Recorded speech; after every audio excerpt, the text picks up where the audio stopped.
it's I forgot what I was gonna say. In paradise, I kinda like it. In paradise, where can I see your face? Feel the same way, why don't you say my name? Yeah, yeah, yeah, yeah. In paradise. All right, welcome back to another episode of Plant-Based Besties. I'm Joey Troxel. I'm Debbie Chu. Deb, it's February and Valentine's Day is coming up, and already, I'm already starting the process of saying I don't want chocolate for Valentine's Day, even if it's dark chocolate. Just bring me a puzzle or something, right? Right. You have to start that whole program now so we don't wind up with a bunch of junk food. Right. Well, I like to say that every day is Valentine's Day at my house. We don't need a special day, so it's okay. We don't even make a big deal out of it. So. Yeah, I kind of try not to, but my family, my son likes to get something, even though he's 18, and then my husband brings me stuff. So I've kind of set the expectation that I don't want to ruin 14 days of progress, with, one middle of the month day that takes me down, right? Right. I agree.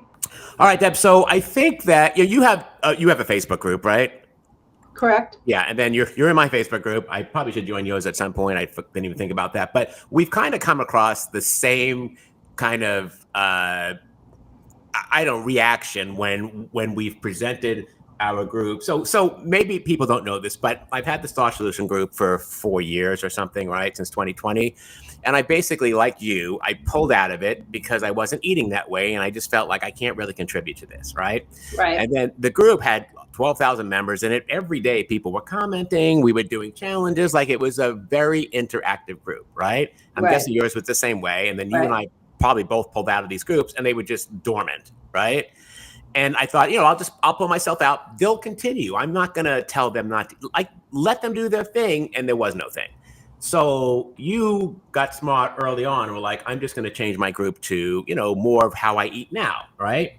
Mm-hmm. And I was like, I'm not going to do that. And in the end, very recently, people would post and go, I really miss the interactors of this group. This group really inspired me and I just miss it. And I was like, I do too, right? What am I doing? So, and I asked you about this and you were like, yeah, I just changed the group to do what I'm doing now. And I was like, oh, that's what I need to do. So that's what I did. So I took your advice. Right. And I got pushback just like you did. Right. But I just felt like I needed to be true to myself and, and not be faking it. I mean, It's like, this is what I'm doing and it's working for me. If what you're doing is working, great. I'm not here to tell you what to do. Right. But I'm just telling you my experience. And I think that's kind of what both our channels are about on YouTube. We show you what we're doing, but at no point are we ever like, hey, I'm going to coach you on this. Just contact me. Hey, I'll help you. I'm telling you, we never do that. Right. No. We're just like, here's the problems I've had along the way. Here's what I'm doing now. And maybe this works for you. Maybe it doesn't. If you need, if you're trying to find someone doing this, here I am. Right. And if you're not, move on. Right. That's Exactly. Yeah. So it's been a transition and I've lost some followers, but I've also gained a lot of new ones that are very excited about it.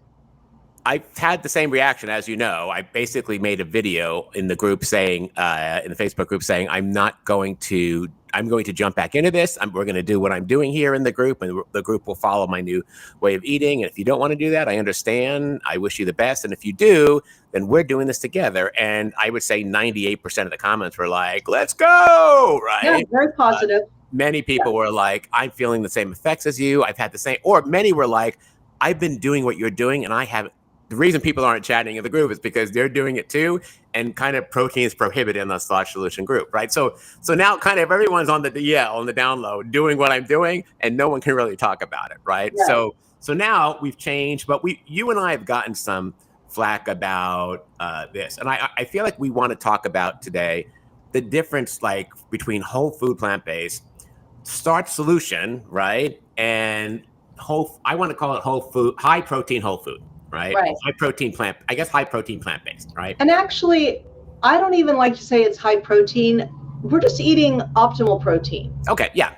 Because people are like, oh, you're going to ruin your kidneys. You're obsessed with protein. And it's like, no, I'm just eating the amount of protein that I need to build muscle and for longevity. So, I mean, it is higher protein if you compare it to Starch Solution for sure. It is, and it depends on what your goals are. Like for me, I'm Exactly. bodybuilding, right? I mean, I hate the Hmm. idea that I'm bodybuilding. I don't even use that word. This is the first time I've ever said it out loud as far as what I'm doing, because those guys are all like buff, right? But Right. I mean, I'm going to the gym 4 days a week. I'm building muscle. I'm having to take in protein. So that is what I'm doing, right? Right. Hmm. And the average person, maybe, and I'm also getting older. Even if I wasn't doing that, we, regardless of what some of the people say, we as older people, older Americans or older citizens, we need protein for our joint. I mean, you lose it or you use it or lose it, right? Right. So yeah, you have experience with dealing with people like that because you're a nurse. Right. And, you start losing muscle at a rapid rate, as you start aging. And you can't just eat protein alone. You have to use weights, Sure. or resistance bands or something. Eating protein's not the only thing you need to do, but it's a huge part of it. Those are the building blocks to get our muscles to grow. I would So, say that you and I were probably some of the biggest you don't need protein people there was, right? Like we were right there with everyone else. So well, I so think, to reword that, we would say we were getting enough yes, protein. You can exactly. get all the protein you need right here. Right. And that wasn't the case when I started tracking it. And I Right. was shocked when I saw how little protein I was really getting. I think that's the key to everything, right? Regardless of what you're eating, we're going to go over the different types of plans or the different types of ways of eating. Hmm. But tracking opens your eyes to so many. Just like, we just had to do this tracking. We had to look at our monthly expenses for our financial planner. And I'm like, oh, yeah, I know monthly expenses. And then when I put them down and saw what we spend on groceries, I was like, you've got to be kidding me. Like Hmm. tracking anything, like Right. you either know it or you're oblivious, right? And then Right. once you know it, you can't unknow it. Right. You need to collect the data so then you can make your decisions. Is this right? Is this working for me or is it not? Just Yeah. like anything. So we're going to talk today about, and we'll probably do this in 2 videos. So this will be episode 1, right? Right. We're going to talk about, let's start with whole food plant-based. So there's a lot of people on the whole food plant-based. One of the comments on that train, one of the comments I get all the time is, I used to really like your channel when it was whole food plant-based, Hmm. right? And whole food plant-based, how would you describe that? Well, like I was saying, when we were off camera, that I actually looked up the definition of what whole foods is. And it does include, it's like, potatoes, whatever, veggies and all that, beans, rice, but it also is yogurt and it's plant milk. And those are all included in there and they're minimally processed, but they're still considered a whole food. So I don't think we're that far off Right. from what we were doing before. We're just focusing on protein. Yeah, and because you've got mostly produce, and you can, and we're not talking about whole food plant based isn't necessarily raw or anything like that. You can cook your food or whatever and make meals Right. out of it, and make a cheese sauce out of nutritional yeast and potatoes or cashews and all that stuff. So it's definitely a way I think a lot of vegans, even I, strive to have as much of in my life, right? And it's interesting. The more and more nutritionists are now saying, that even if they're saying that you need a protein, they're still saying you still want to get as much whole food as you can, right? And we've known that for a long time, right? And when we're not Yes. dissing whole food plant based, we're not like we're done with that. We've moved on. It's still a big part of every meal at our house, right? Sure, yours too, right? Exactly. And, I always make sure I have a huge serving of veggies and because I want to get fiber. Right. They recommend 25 grams of fiber a day. I get well over that. I get like 40, sometimes 50 grams a day. And I have no gut issues. And I just think, saying that it's high protein and all that doesn't mean that we're eliminating, Right. like you just said, all the other stuff. Yeah, so whole food plant based, basically a minimally processed but mostly whole food way of eating. There is still some tofu, some yogurt, plant milk, but Hmm. basically the whole foods. Then you and I spent years and probably got popular on YouTube doing the Starch Solution, right? Correct. That one is a little different. That was based on, it is a lot of whole foods, but it's based on green light, yellow light, red light foods, and the plate is based on starches, and then you work around the starches. So, for Hmm. instance, the main part of your meal might be potatoes, right? And then you would have a non-starch like broccoli or string beans or something, or carrots, and the calories would come from the starch, and then the other stuff is just kind of filler, right? Which is how we even use it today, right? And how would you explain the rest of that as far as the plates and how the idea of eating? Right. And then, people are adding, you might add beans on there or lentils to go with it. And that's where they're thinking that they're getting enough protein. Right. But as we know, you're going to need to eat a lot to meet your protein goals of that. And then you're going to go over your calories. What are your goals? If you're trying to lose weight or fat and gain muscle, then that's a consideration. Yeah. So the Starch Solution, the idea of it is that you don't count calories, right? Because eating whole foods, you're never going to eat too many calories. So you basically have a potato on your plate. You have some a non-starchy vegetable like broccoli or something, and you eat the broccoli first, and you eat the potato. And if you're satisfied, you're good. And if not, then you go back and get a second plate, maybe even a smaller plate, right? And then you put potatoes and broccoli on it again. And then you eat the broccoli first. And if you're still not full, you eat that potato. And if you're still not full, you go back again. Like you just eat till you're satisfied, not till you're full, but just till you're satisfied, right? And that you protein, like some of those foods don't really have enough protein, but protein is not, you're not allowed to talk about protein on the Starch Solution, nor are you allowed to count calories? How many times have someone put in about calories in one of my groups and someone else shut them down like, this is Starch Solution, we don't talk about calories, right? Like, okay, right? So there's a whole mentality with Starch Solution that you and I live through that we have to not talk about, hey, how many calories and potatoes am I actually eating, right? in a day, right? And what am I getting out of that? I'm getting carbohydrates, and we're getting plenty of complex carbohydrates, but am I swimming across the Nile or something? Like, why do I eat so many carbohydrates, right? Like, I'm not a keto person or anything, but I mean, have you thought about, do you think about that sometimes? Well, yeah. I mean, it's like, how much do I really need? And I feel like I get plenty. I have enough to fuel my workouts. And in fact, I feel way better than I did when I was on the Starch Solution, eating the protein. And I have much more stamina in the gym than I ever have. I think the issue with the Starch Solution, I almost feel like it was made for someone who's kind of a couch potato and isn't really looking to become more like, I don't know, better, I don't know, like more muscular or more active. Like if you're an athlete, I just don't know if that works, right? But for the average person who's trying to maintain their weight and lose some extra weight, like it probably helps you.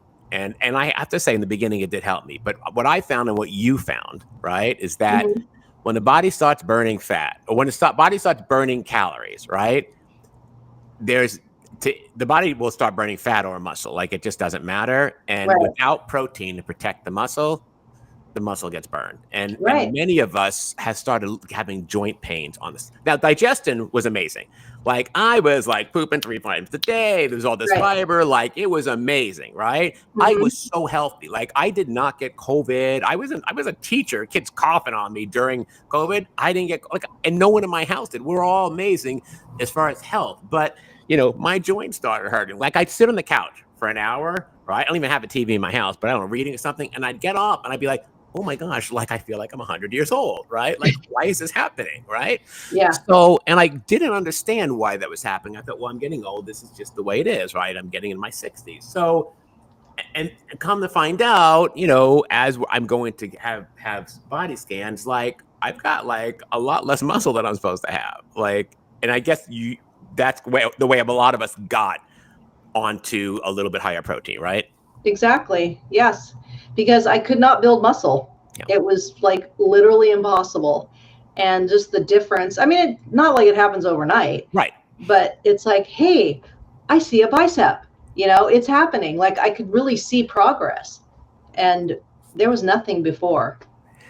Yeah, because there's whole foods and no like somewhat processed plant-based foods that are higher in protein. and we're going to show you guys all that too, on how much protein is in potatoes and all that. We're told beans are loaded with protein. There's protein in beans; they're not loaded. Nuts are loaded with protein. There's protein in those things. They're not loaded, right? Well, beans are more of a carbohydrate. Yes. And nuts are a fat.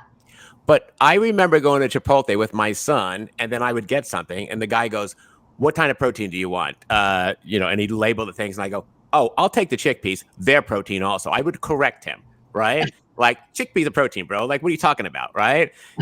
And then, of course, it's really not a protein source that's strong enough to count on, right, as your protein for the meal. So, right.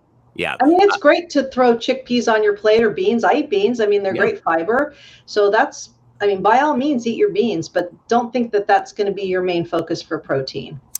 Yeah. So that's kind of the starch solution. And then I feel like you and I have I don't know if there's a name for this. Is there a optimal protein plant-based way of eating? Are we just doing something that hasn't been named? Should we title it and get like a copyright or something, Deb? Because I don't know that it's a thing. There's an acronym yet? I don't think I haven't seen it, but I do follow people that are eating this way. Yeah. So yeah, there's not like an official name. I just say that I'm whole food plant-based, protein focused, like protein forward. I don't know. I think that's a good way to explain it. So the way you and I are eating now is sort of like a mix of all the other ones. Mm-hmm. We love us some potatoes, right? Like, we love us some rice, some beans. Who doesn't like some beans, right? So I would never give those up. There's so many great foods in the Starch Solution I love. And I love like whole food. So like, fruits and all that stuff. Like, I just love it. But we've incorporated something extra in each meal, or at least in the meals we need to bring us up, tempeh, seitan, right? Tofu, just something that's a protein base in the meal, just like meaties would do. They'd have a protein base and then some vegetables around it, right? Right, exactly. And that has changed the way, we feel just by doing that, just by adding some protein to the meal. Mm-hmm. And I guess the argument here is that some of it, may not be minimally processed, right? We may have a protein powder drink if we need it, right? We may do, the seitan is made from wheat, but you're rubbing it and you're doing a bunch of stuff with it. And is that considered somewhat processed if you make it yourself? There's absolutely nothing wrong with having protein powder. I know McDougall was always, don't drink your calories. Right. Eat food, chew. But as a vegan, to get enough protein that I need for my goals, I'm going to have protein powder, which I do. I have it every day. The stark reality about our foods and protein versus meat eaters' foods is that our protein comes at a much higher calorie cost normally if you don't use some of these other foods, right? Right. Yeah. Right. So we're going to talk about some of the different options that we looked at and how we came to this decision. Right. Before we do that, I just want to mention, I saw on It's Good Morning America, Dr. Jen Ashton, I think is her name. She is a doctor, but she has a master's in nutrition. Oh, okay. And she was saying that the recommended protein, that study was done in the 1940s. And it was done on men, and it was just to basically like sustain life. It wasn't to reach optimal health. It was just to prevent disease. Sure. So, but that's what we're going on. That's what all these Starch Solution are saying. Oh, I'm getting enough, but actually no. Anyway, because she says your kilograms of weight times 2 is like what you should be eating. Wow. Yeah, and that's a lot. Yeah, a kilogram is about double the pound, or it's about half the pound, right? So it's... Well, you take your weight, and I think it's divided by 2.2. That will give you your kilograms, and then times that by 2, which is a little... I wouldn't eat that high. I'm not I think if you're like an athlete or something, but I eat about 125 grams a day. Yeah. So, and I think it comes very close to that whole range of 0.7 to 1.2 grams of protein per pound, right? Right. Like it comes into that whole, mm-hmm. yeah. All right, so I know we've kind of talked about and introduced the topics here. So let's break it here because we want to do. We don't want this video to be too long. So today we've kind of introduced to you what the different diets are, what we're doing, and next time we're going to show you why this was important and how when we track this, what we saw. We saw. I was like, I'm from New York, which I am, Brooklyn. So what we saw and how we were like, okay, and how we came to the conclusion that we needed to incorporate something that wasn't exactly a whole food, right? Right. All right. And if you guys have made it this far, which thank you for watching the whole video, put in the comments plant-based besties, and that way we know you stuck to the end with us, and we appreciate your support. So let us know. Yes, that's amazing. All right. We will pick this conversation up next month. Okay. We'll see you then. Part 2. I kinda like